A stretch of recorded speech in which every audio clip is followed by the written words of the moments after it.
예전엔 뭐든지 혼자서 다 할 수 있다고 생각했습니다. 젊을 땐 특히 그랬죠. 평갑수 씨는 제 친구이자 조기 축구를 함께 했던 사람입니다.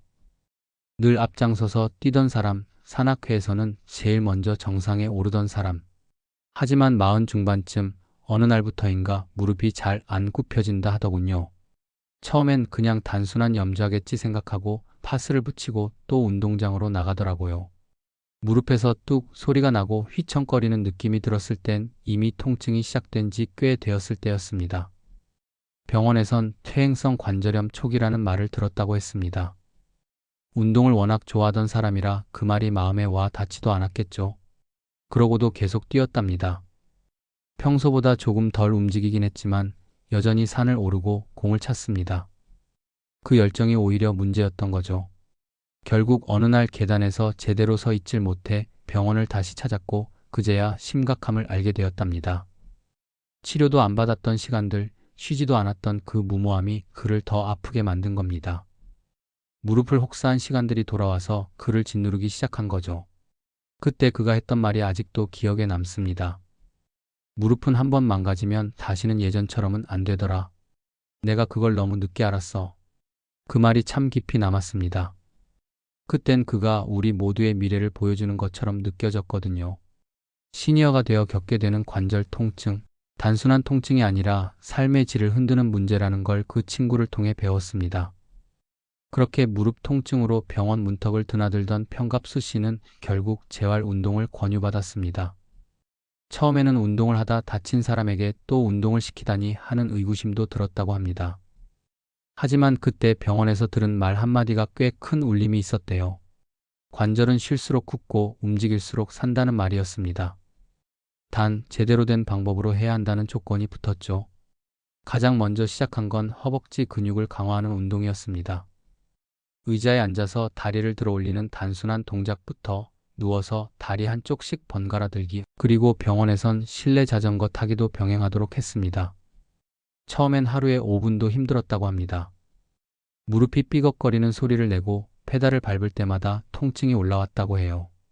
그래도 매일 같은 시간, 같은 운동량을 지키려고 애를 썼다고 했습니다. 자전거 타기는 특히 무릎 관절에 직접적인 충격을 주지 않으면서도 허벅지 근육을 키우는 데 효과적이라 권유를 많이 받는 운동입니다.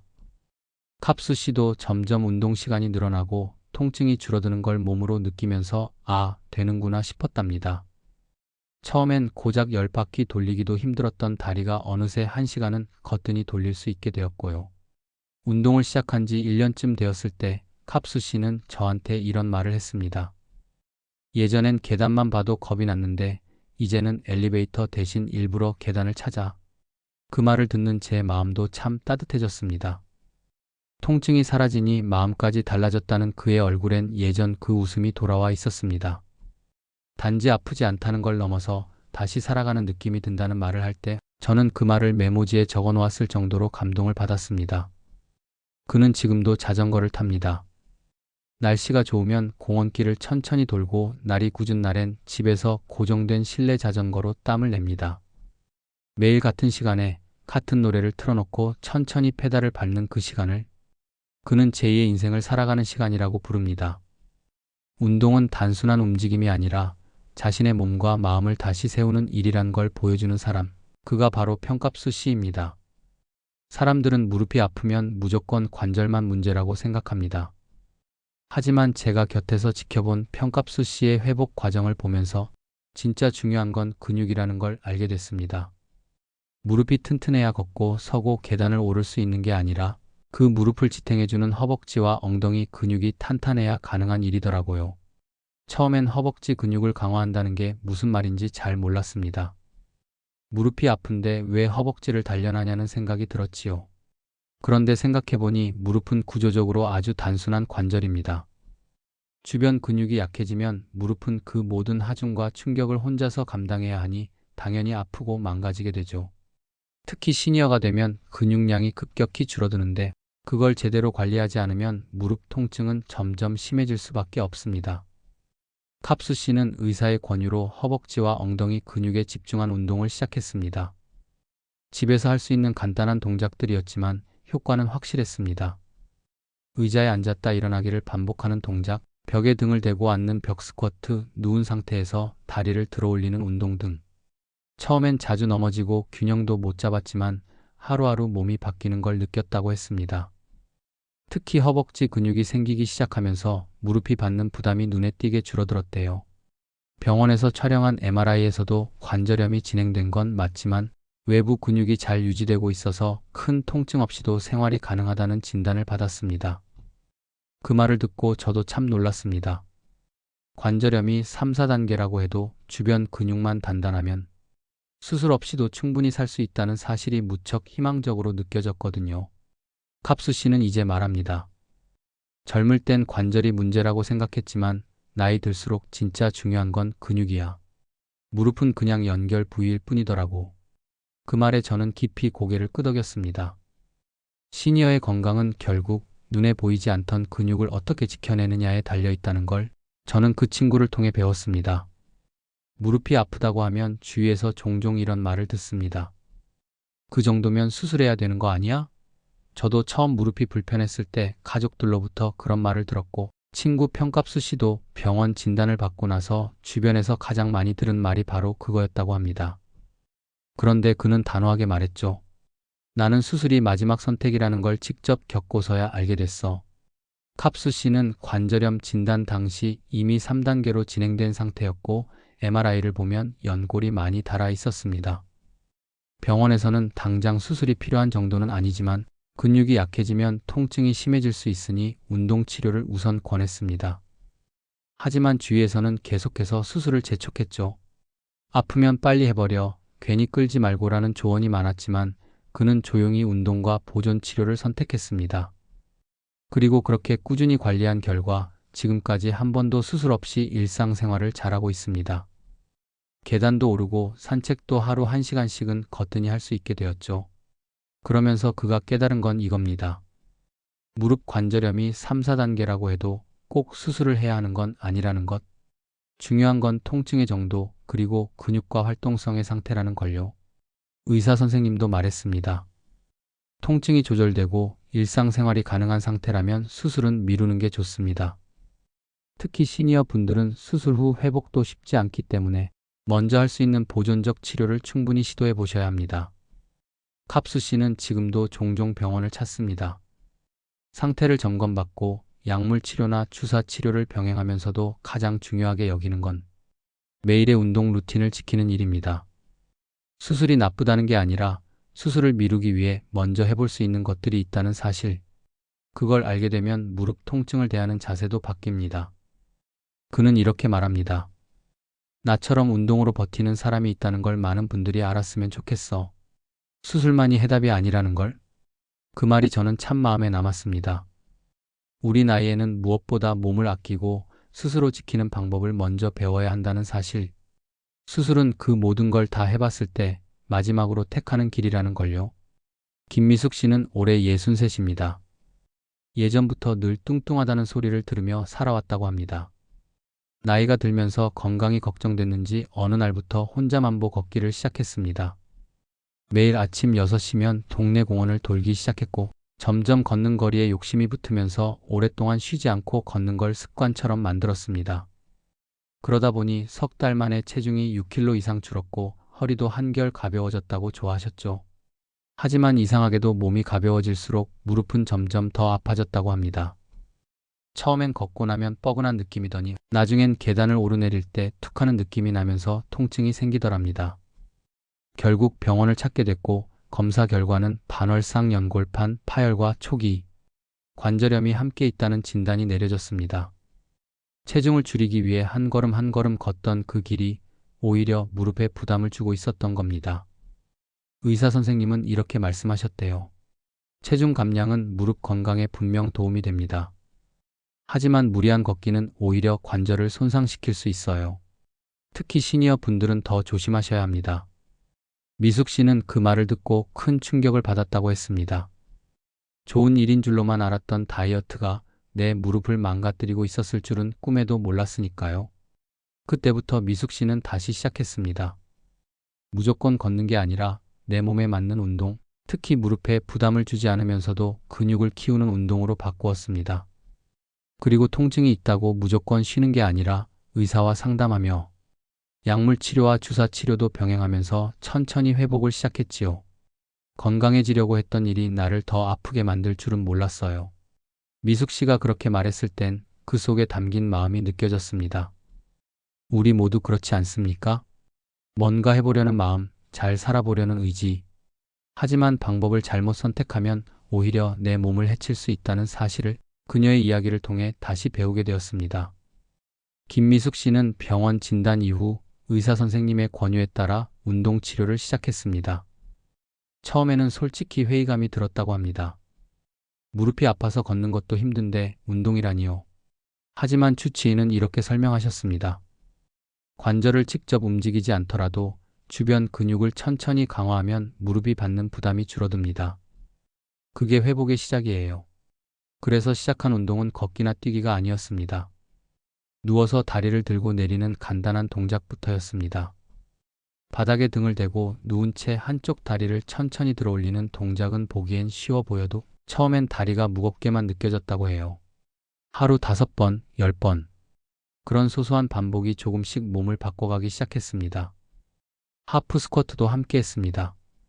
무릎을 깊이 굽히지 않고 벽에 등을 기대 가볍게 앉았다 일어나는 방식으로 진행했지요. 처음엔 자세도 엉성하고 허벅지에 힘이 들어가질 않았지만 운동을 할수록 균형이 잡히고 다리에 탄력이 붙는 걸 스스로 느꼈다고 합니다. 통증도 아주 조금씩 줄어들기 시작했고요. 운동을 시작한 지 2달쯤 되었을 때 미숙 씨는 문득 이런 생각이 들었다고 합니다. 예전엔 통증을 참고 버텼다면 지금은 통증을 관리하고 이겨내는 중이라는 느낌이 들어요. 그 말은 정말 마음 깊이 와닿았습니다. 나이 들어 운동을 한다는 건 단지 체력을 기르는 걸 넘어서 내 몸을 다시 주인답게 돌보는 일이라는 생각이 들었거든요. 그녀는 매일 거울을 보며 스스로에게 말했답니다. 오늘도 잘하고 있어. 이만큼 왔잖아. 그렇게 6개월이 지나자 병원에서도 놀랄 만큼 무릎의 통증이 줄었고 허벅지 근육이 탄탄해졌다는 평가를 받았습니다. 약물과 주사 치료도 병행했지만 무엇보다도 운동의 힘이 컸다는 건 미숙 씨 본인이 제일 잘 알고 있었지요. 이제는 두려워서 피하던 계단을 내가 먼저 오르고 있어요. 그 웃음 속엔 단지 관절이 회복됐다는 걸 넘어서 삶에 대한 자신감이 되살아난 느낌이 있었습니다. 김미숙 씨는 이제 말합니다. 운동은 나를 다시 믿게 만든 시간이었어요. 그 한마디가 얼마나 많은 시니어 분들에게 위로와 희망이 될 수 있을지 저는 잘 알고 있습니다. 김미숙 씨가 가장 먼저 느낀 변화는 운동이 거창할 필요는 없구나였습니다. 병원에서 배운 동작들은 복잡하지 않았습니다. 도구도 필요 없고 집에서 혼자 조용히 할 수 있는 것들이었습니다. 그중 가장 도움이 되었던 건 3가지 동작이었어요. 모두 무릎에 직접적인 무리를 주지 않으면서 허벅지와 엉덩이 근육을 키워주는 운동입니다. 첫 번째는 골반 움직임 교정 운동이었습니다. 우리가 평소에 잘못된 자세로 앉고 걷다 보면 골반이 틀어지기 쉬운데 이는 무릎에까지 부담을 줍니다. 미숙 씨는 바르게 서서 골반을 앞뒤로 살짝 움직이는 연습부터 시작했습니다. 처음엔 너무 단순해서 이게 효과가 있을까 싶었지만 이 작은 움직임이 허리와 무릎의 정렬을 도와줬다고 합니다. 두 번째는 대퇴사두근 강화 운동, 즉 허벅지 앞쪽 근육을 키우는 데 집중하는 운동이었죠. 누운 상태에서 한쪽 다리를 천천히 들어 올렸다 내리는 반복 동작은 가장 기본이면서도 효과가 좋았습니다. 무릎을 굽히지 않고도 할 수 있어 통증 걱정이 없었고 운동 후엔 다리가 조금 뻐근할 정도로 근육이 자극되는 게 느껴졌다고 해요. 미숙 씨는 이 운동을 하면서 처음으로 내 몸이 반응하고 있다는 걸 체감했다고 합니다. 세 번째는 많은 분들이 TV 보면서도 할 수 있는 브릿지 운동입니다. 바닥에 누워서 무릎을 세운 뒤 엉덩이를 천천히 들어 올리는 동작인데 이때 엉덩이, 골반, 허벅지 근육이 동시에 사용됩니다. 운동을 할수록 엉덩이와 허리 주변이 단단해지는 게 느껴졌고 특히 일상생활에서 걷거나 서 있을 때 자세가 달라졌다고 하더군요. 이 3가지 운동은 특별한 장비 없이도 충분히 할 수 있습니다. TV를 보며 음악을 들으며 아침에 몸을 깨우는 시간에 중요한 건 얼마나 거창한 운동을 하느냐가 아니라 얼마나 꾸준히 내 몸에 귀 기울이느냐는 것이었습니다. 김미숙 씨는 매일 이 3가지 동작을 하고 나면 마치 병원에서 물리치료를 받은 것처럼 무릎이 가벼워졌다고 말합니다. 운동은 누구나 할 수 있습니다.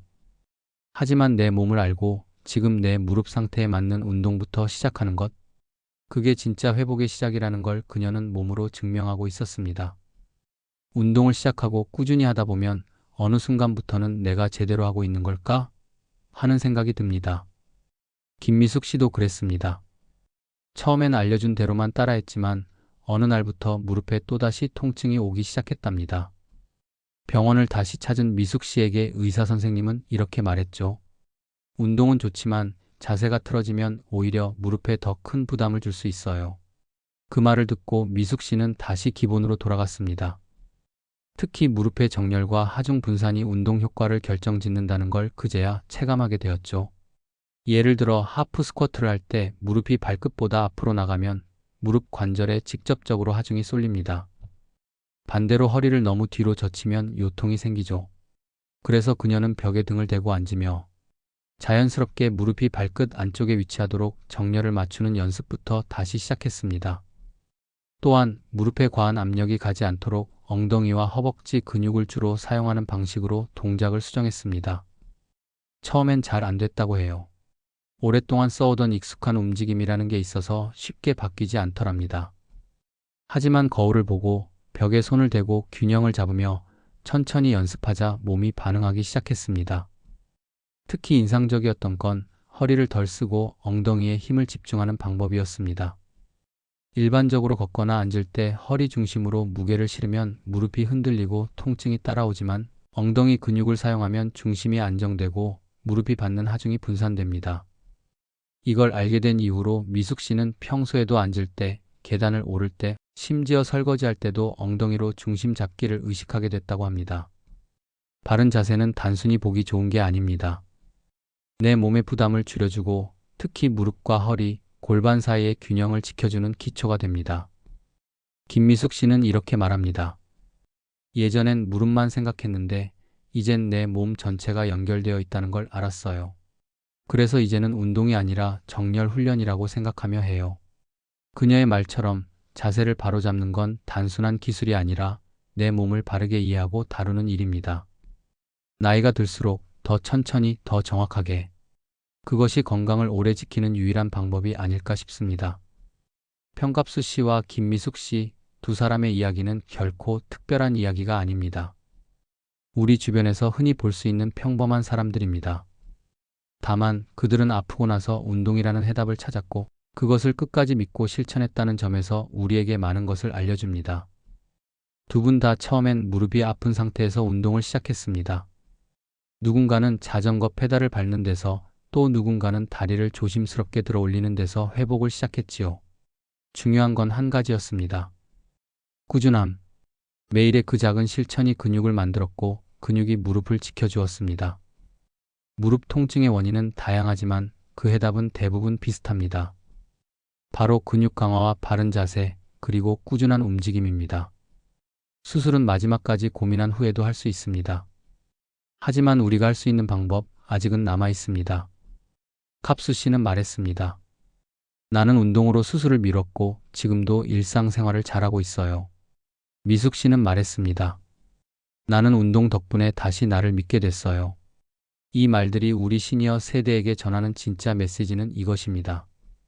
몸은 나이를 먹어도 회복을 향한 길은 항상 열려 있다. 지금 무릎이 아프시다고요? 계단이 무서우신가요? 쪼그려 앉는 게 힘드신가요? 그렇다면 이제는 한 걸음씩 운동을 시작할 때입니다. 처음은 작게 아주 천천히. 하지만 꾸준하게 하면 그 작은 움직임이 결국 삶 전체를 바꿔줍니다. 오늘도 내 몸을 돌보는 시간, 나를 아끼는 시간. 그 시간 속에서 우리는 다시 걷고 다시 웃을 수 있습니다. 무릎 통증 두렵지 않습니다. 우리에겐 운동이라는 강력한 해답이 있으니까요. 오늘 영상 어떠셨나요? 혹시 지금도 무릎 통증으로 불편하신 분들이 계시다면 오늘 전해드린 이야기와 운동 정보가 작은 힘이 되었으면 좋겠습니다. 우리 시니어 세대는 이제 단순히 참고 견디는 시대를 지나 스스로 내 몸을 돌보는 회복의 시대를 살아가고 있습니다. 저도 그 길을 걷고 있고 여러분도 함께 걸어가시길 바랍니다. 이 채널은 앞으로도 시니어 분들이 일상 속에서 실천할 수 있는 건강 정보, 운동법, 그리고 회복 사례들을 정직하고 따뜻하게 전해드릴 예정입니다. 혹시 영상이 도움이 되셨다면 좋아요 한번 눌러주시고 앞으로 함께 건강 이야기를 나누고 싶으시다면 구독 버튼도 꼭 눌러주세요. 여러분의 응원이 이 채널을 계속 이어가게 하는 힘이 됩니다. 그리고 댓글로 여러분의 경험이나 궁금한 점 남겨주시면 다음 영상에 꼭 반영해드리겠습니다. 무릎 통증으로 걷기조차 힘들었던 어느 날 다시 계단을 오르며 미소 지었던 그 순간처럼 여러분도 분명 다시 건강해지실 수 있습니다. 그 길에 저도 함께하겠습니다. 감사합니다. 늘 건강하시고 다음 영상에서 또 인사드리겠습니다.